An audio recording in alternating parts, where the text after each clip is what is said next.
शहर की रातें आमतौर पर शोर से भरी रहती थीं, लेकिन उस रात कुछ अलग था। शहर जैसे सांस लेना भूल गया था। हवा चल रही थी पर आवाज नहीं थी। स्ट्रीट लाइट्स जल रही थीं पर रोशनी ठंडी लग रही थी। कुत्ते नहीं भौंक रहे थे। दूर से आती ट्रेन की आवाज भी जैसे बीच में ही घुट गई हो।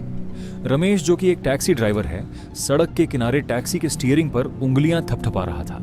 उसकी आंखें थकी हुई थीं, पीठ दर्द कर रही थी। जेब में बस इतने पैसे थे कि सुबह बच्चों के लिए दूध आ जाए। वो घड़ी देखता है, 1:47 थे। वो हल्की मुस्कान के साथ खुद से बुदबुदाता है, बस एक राइड और फिर घर। रेडियो बंद है, आज गाने भी चुभ रहे थे। तभी कुछ हिलता है। सड़क के किनारे रोशनी और अंधेरे के बीच एक साया। धीरे धीरे वो साया आदमी का रूप लेता है। काला लंबा कोट, सिर पर पुरानी टोपी, चेहरा आधा। अंधेरे में वो हाथ उठाता है। रमेश के दिल में हल्की सी चुभन होती है, पर आदत डर से बड़ी होती है। टैक्सी रुकती है। कहाँ चलना है साहब? रमेश पूछता है। आदमी बिना देखे बहुत धीमी आवाज में बोलता है, बस सीधा चलते रहिए। आवाज भारी है, जैसे किसी ने बहुत कुछ देखा हो या बहुत कुछ खो दिया हो।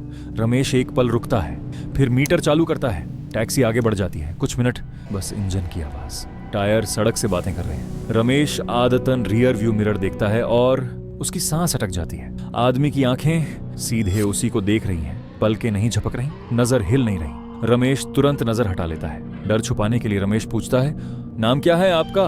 पीछे से जवाब, नाम यहाँ काम का नहीं। अब टैक्सी शहर की सीमा पार कर चुकी है। स्ट्रीट लाइट्स गिनती की रह गई हैं। मोबाइल का नेटवर्क भी गायब हो चुका था।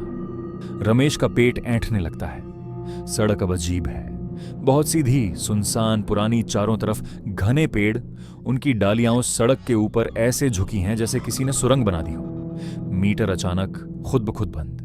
सब यह रोड GPS में भी नहीं आ रहा। आदमी मुस्कुराता है। इस रास्ते को कोई मैप पे भी ढूंढ नहीं सकता। रमेश घबरा जाता है। वो टैक्सी मोड़ना चाहता है, लेकिन स्टीयरिंग जाम हो जाती है। ये क्या हो रहा है?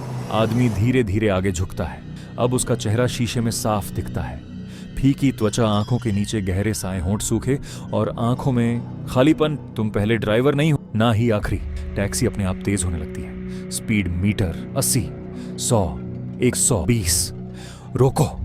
रमेश चीखता है। पैर पत्थर जैसे हो गए हैं। सड़क सीधी, अंतहीन, और तभी सड़क के किनारे जली हुई टैक्सियां, बसें, कारें, सब राख। रमेश की आवाज कांपती है। ये जगह क्या है? अंतिम रास्ता। यहाँ वही आते हैं जो रात के आखिरी सफर पर निकलते हैं। धुंध के बीच एक पुराना जंग लगा लोहे का गेट, जिस पर लिखा है, यहाँ से वापस कोई नहीं जाता। टैक्सी रुकती है। उतरो! पीछे से आवाजें, सैकड़ों कदम। ड्राइवर, यात्री, सबकी आंखें खाली। ये रोड जिंदा है। यह यादें खाती है, दर पीती है। टैक्सी धुएं में बदल जाती है। अब तुम्हारी बारी है।